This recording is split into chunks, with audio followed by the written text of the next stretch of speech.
এই যে ঘটনা দুই দিন ঘটলো, এর সাথে আপনাদের ইন্ধন আছে কিনা সেটা নিয়েও জনগণের মধ্যে প্রশ্ন আছে।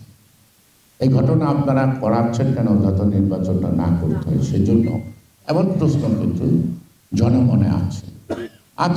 এটা আমি মনে করি বা না করি, আমি আপনাদেরকে যত ভালোই জানি, কিন্তু জনগণ যদি ভালো না জানে তাহলে আপনাদেরকে রক্ষা করবে কে?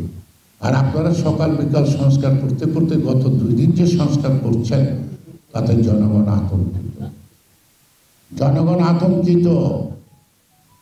অনেকে দেশ ছেড়ে পালানোর ব্যবস্থা করতেছে, অনেকে জায়গা জমি বিক্রি করে ফেলতে চাচ্ছে, অনেকেই নতুন বাড়ি ঘর করতে সাহস করছে না। এই মনস্তাত্ত্বিক বিষয়গুলি বোঝে জনগণের সাধারণ যারা রাজনীতি করবে না, মাঠে ময়দানে করে নানা বিক্ষিপ্ত কথার মধ্য দিয়ে তার একটা মতে ফেরত আসতে পারে নাকি। এখন যে 6 মাস পরে যে চেতনার উদ্যোগ, এটা তো জনগণ গ্রহণ করছে না, সে কারণে এটা বিচ্ছিন্ন ঘটনা বলে সরকার দায়িত্ব এড়িয়ে চলতে গেলে আলটিমেটলি কিন্তু মাসুল দেবে সরকার, সাথে আমাদের দিতে হবে। সংস্কার করছেন সকাল বিকাল, সংস্কারের নমুনা তো গত 2 দিন দেখলাম। এটা যদি সংস্কারের উদাহরণ হয়, এই সংস্কার তো জনগণ চায় না। সুতরাং প্রশ্ন উঠতে পারে সরকারের পক্ষ থেকে, ফরেন মিনিস্টার বলছে ভারতের রাষ্ট্রদূতকে ডেকে যে ভারতে বসে শেখ হাসিনা উস্কানিমূলক বক্তব্য দেওয়ার কারণে ক্ষুব্ধ জনগণের ঘটনা ঘটাইছে। মেনে নিলাম, হাসিনা আবল তাবল বলবে, হাসিনা ষড়যন্ত্র করবে, হাসিনা উস্কানি দিবে। আমি উস্কানিতে পা দিব কেন?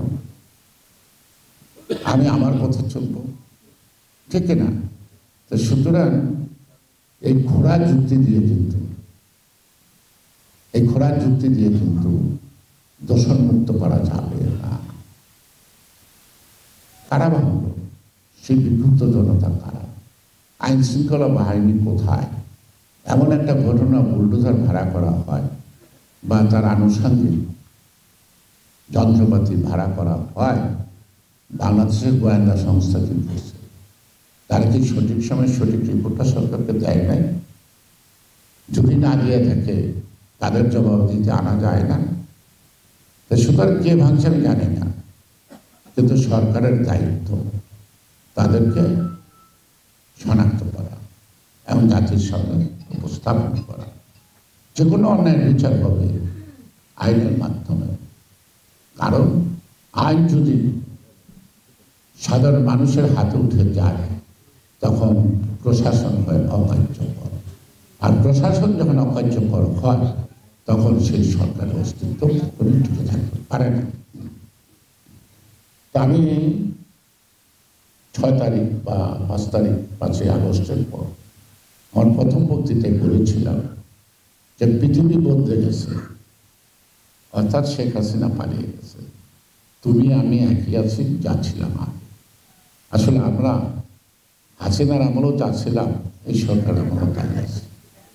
আমাদের কিন্তু পরিবর্তন হয় নাই, সরকারের পরিবর্তন, মানে জনগণের ভাগ্যের কোনো পরিবর্তন হয় নাই। পেঁয়াজের দাম কি কমছে? মরিচের দাম কি কমছে? চালের দাম কি কমছে? বরং একটু বাড়ছে। কিন্তু আমাদের যে বেকার সমস্যা বা কর্মসংস্থানের অভাব কি ঘুরছে? ঘটে নাই। রাস্তাঘাটে কোনো উন্নয়নের কাজ আছে? না। অর্থনৈতিকভাবে সরকার সংস্কারের মধ্য দিয়া ব্যয়গুলিকে সচল করতে পারছে, অথবা এই 16 বছর যারা লুটপাট করলো, যাদের মুখে মুখে তাদের নাম, তাদের কাউকে গ্রেপ্তার করছে? তাদেরকে কোনো আইনের আওতায় আনছে? তাদেরকে বিদেশ থেকে কিন্তু দেশে ফিরে আনছে? তাহলে কি সংস্কার? জনগণ চায় সেই সংস্কার, যেই সংস্কারের মধ্য দিয়ে অপরাধীদের বিচার হবে। তাদের বিচার কি হয়েছে? হয় না।